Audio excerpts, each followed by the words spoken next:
Hello, welcome back our happy stars. Teacher ကတော့ teacher ဆိုရီပါ teacher ဒီပတ်အတွက် sharing လုပ်ပေးခြင်းတဲ့အကြောင်းအရာလေးကတော့teacher တို့ subject plus can receive plus verb ing ဆိုတဲ့ pattern လေးပဲဖြစ်ပါတယ်ဆိုတော့ teacher တို့ဒီ pattern တွေကိုဘယ်လိုနေရာတွေမှာသုံးလဲteacher တို့တစ်ခုခုကိုကတခုခုကကိုပေါ့နော်အရန်ဆွဲဆောင်လို့ကိုက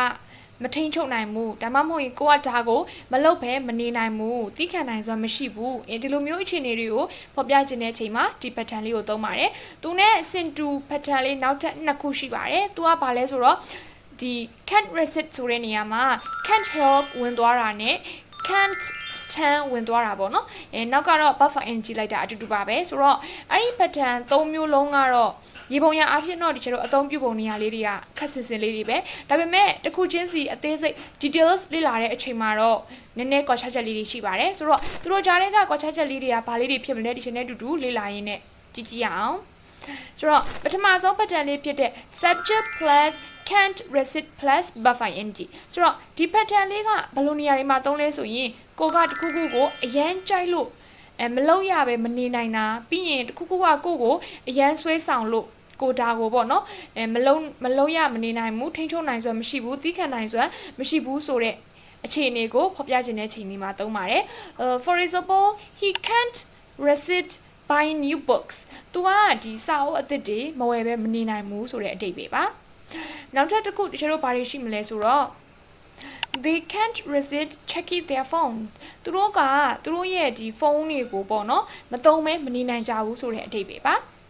Okay ဆိုတော့နောက်ထပ် pattern လေးတစ်မျိုးဖြစ်တဲ့တချို့ဒီ can't resist ဆိုတဲ့နေရာမှာ can't help ဆိုတဲ့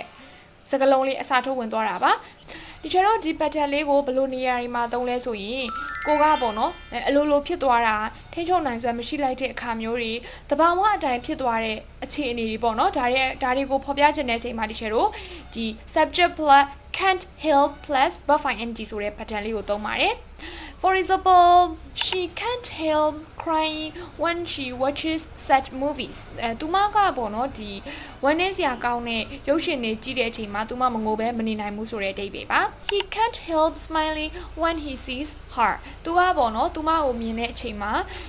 သူမပြုံးမဲမနေနိုင်ဘူးဆိုတဲ့အဓိပ္ပာယ်ပါဆိုတော့နောက်ဆုံး pattern လေးကတော့ကျတော့ subject plus can't stand plus verb ing ဆိုတဲ့ pattern လေးပါဒီ pattern လေးကိုတော့ဒီကျတော့ဘယ်လိုနေရာတွေမှာသုံးလဲဆိုရင်ကိုကတခုခုကိုအရန်မကြိုက်တဲ့အခြေအနေမျိုးတွေ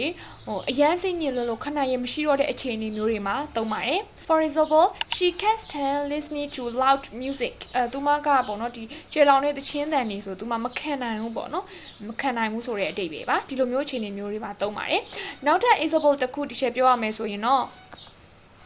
He can't stand be late သူကပေါ့နော်နောက်ကျတာကိုအရန်မကြိုက်ဘူးဆိုတဲ့အဓိပ္ပာယ်ပါကိုကမကြိုက်လွန်းလို့ခဏရမရှိတော့တဲ့အခြေအနေမျိုးတွေမှာတော့ဒီနောက်ဆုံး pattern can't stand ဆိုတဲ့ pattern လေးကိုသုံးပါတယ်ရှေ့ pattern တစ်ခုကတော့နည်းနည်းလေးစင်တူလေးဖြစ်ပေမဲ့နောက်ဆုံး pattern လေးကတော့အနည်းငယ်ကွဲထွက်ပါတယ်နော်ဆိုတော့ဒီ pattern 3မျိုးကိုအားလုံးနားလည်သွားပြီလို့ထင်ပါတယ်ဆိုတော့ဒီ pattern 3မျိုးတွေကကိုပြောချင်တဲ့ဒီတစ်ခုခုကိုပေါ့နော်pattern 3မျိုးတွေကတစ်ခုခုနဲ့သုံးပြီးတော့ comment မှာရေးခဲ့လို့ရပါတယ်မှန်မှန်တစ်ချက်စစ်ပေးမယ်နော်ဆိုတော့ကျွန်တော်နောက် share video လေးမှာပြန်ပြီးတော့တွေ့ပါမယ်နော်ဒီ video လေးကိုတော့ဒီချက်ဒီမှာပဲရက်လိုက်ပါမယ် bye bye